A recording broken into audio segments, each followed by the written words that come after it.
नाक से खून बहता है जिसे जो कि उम्र के हर हिस्से में हो सकती है और हर हिस्से में इसके डिफरेंट रीजंस और कॉजेज़ हो सकते हैं। नाक में खून की सप्लाई बहुत ज़्यादा होती है, 4 या 5 आर्टरीज़ इसकी दोनों साइडों के ऊपर एरिया है जहाँ से ज़्यादातर ब्लीडिंग होती है। तो उस जगह को हम पैक के साथ, उस जगह को हम दवाइयों के साथ, उस जगह को हम कॉटराइजेशन के साथ, बच्चों के नेल्स हैं, उनकी हाइजीन है।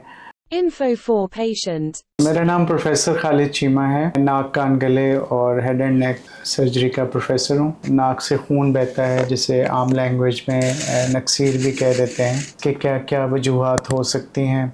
ये एक ऐसी सिम्टम है, एक ऐसी अलामत है जो कि उम्र के हर हिस्से में हो सकती है और हर हिस्से में इसके डिफरेंट रीजंस और कॉजेज़ हो सकते हैं। अगर हम इस चीज़ को अंडरस्टैंड करें तो हमारे बहुत सारे प्रॉब्लम्स सेटल हो सकते हैं बगैर पैनिक हुए हुए। बचपन में बच्चों में बहुत ज़्यादा जो कॉमन प्रॉब्लम होता है वो ट्रॉमा होता है और उसमें वो नाक के साथ छेड़छाड़ करते हैं, इसको पिकिंग कहते हैं। ज़ोर से ब्लो करना और नाक के साथ छेड़छाड़ करना या कोई और ट्रॉमा, फिज़िकल ट्रॉमा हो, रोड ट्रैफिक, उसमें हो सकता है। बच्चों में और भी इश्यूज़ हो सकते हैं, कुछ पैदाइशी क्लॉटिंग से रिलेटेड नुक्स हो सकते हैं जिनको इग्नोर नहीं करना चाहिए और एट द सेम टाइम कभी कभार कोई एडिनॉइड जो कि नाक के पीछे ग्लैंड होता है उसकी इन्फेक्शंस के साथ भी ब्लीडिंग हो सकती है। जब हम एडल्सेंट में आते हैं तो एडल्ट्स में आते हैं तो यहाँ पे फिज़िकल स्पोर्ट्स हैं, क्योंकि एक्टिविटी ज़्यादा होती है तो उससे रिलेटेड एक्टिविटीज़ से ट्रॉमा होता है और उससे ब्लीडिंग हो सकती है। जब हम ज़्यादा ओल्डर एज में जाते हैं तो यहाँ पे फिर हमारी सिस्टमिक बीमारियाँ हैं जैसे हाइपरटेंशन है और दीगर बीमारियाँ जो इसके साथ जुड़ जाती हैं तो उससे भी ब्लीडिंग हो सकती है। तो असल चीज़ ये है कि हम इसको अंडरस्टैंड करें कि ये एक अलामत है और इसके पीछे क्या डिज़ीज़ है, जो कि रीज़न क्या है। तो जब हम फौरी तौर पे कोई मरीज़ देखेंगे एपिस्टेक्सिस का तो पहले तो उसको फ़र्स्ट एड मैनेजमेंट करनी पड़ेगी और उसके बाद फिर हम इन्वेस्टिगेट करते हैं कि हम उस डिज़ीज़ को ट्रीट करें जिसकी वजह से ये ब्लीडिंग हो रही है। इसके बहुत सारे रीज़न्स हो सकते हैं, तो हमें उस फ़र्स्ट एड को मैनेज करने के बाद पेशेंट की ब्लीडिंग रुक जाए तो फिर हमें इसको इन्वेस्टिगेट करना चाहिए।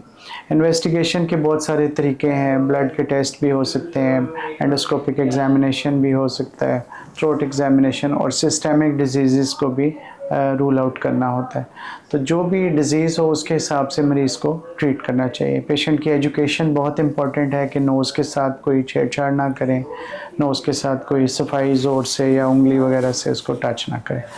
और इसके अलावा जो ओल्ड एज में हमारे प्रॉब्लम्स हो सकते हैं जैसे ब्लड प्रेशर है उसको इग्नोर ना करें, बिकॉज़ रीज़न तो वो है, अगर वो डिस्टर्ब कर रहा है तो उसको पहले हमें ट्रीट करना चाहिए ताकि फर्दर कोई ऐसा एपिसोड ना हो। ब्लीडिंग एक ऐसी चीज़ है जो कि किसी भी इंडिविजुअल को परेशान करती है और वो उससे बहुत ज़्यादा एंग्शियस और पैनिक में चला जाता है, उसकी वजह से मज़ीद ब्लीडिंग होती है। एंग्ज़ाइटी को भी हम ज़हन में रखें कि वो एक मज़ीद इजाफ़ा करता है इसके अंदर। तो इसके अंदर इम्पॉर्टेंट बात यही है कि हम फ़र्स्ट एड इसको कैसे मैनेज करें। तो फौरी तौर पे अगर मरीज़ आ जाता है तो नाक में खून की सप्लाई बहुत ज़्यादा होती है, 4 या 5 आर्टरीज़ इसकी दोनों साइडों के ऊपर पार्टिसिपेट करती हैं और एक ख़ास जगह पे आके उनका एक कन्फ्लुएंस हो जाता है। तो वो ऐसा एरिया है जहाँ से ज़्यादातर ब्लीडिंग होती है। तो उस जगह को हम पैक के साथ, उस जगह को हम दवाइयों के साथ, उस जगह को हम कॉटराइजेशन के साथ मैनेज कर सकते हैं।